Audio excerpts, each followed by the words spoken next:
So again, good morning. So we have problem number 3 here. So find the smallest positive integers n such that the nth derivative of cos x is cos x.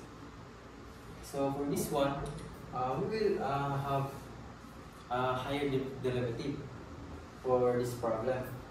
So natin given niya cos x. So ang derivative sa first derivative sa cos x is negative sin x. Negative sin x.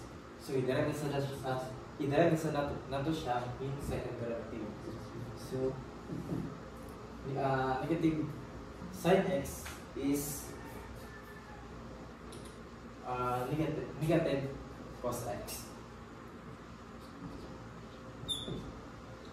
And then ang third derivative is, since na-derive ng first derivative is ang derivative sa cos x, negative sin x. So for this third derivative, answer sa ang derivative sa cos x is negative sin x.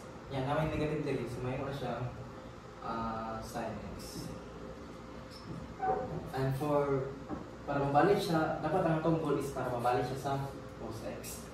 So ang fourth derivative is sin x. The derivative sa sin x is cos x. So, mabalik na tayo. So ang atong higher derivative is 4. So ang atong integers is 4. Kaya ang answer na to is 30.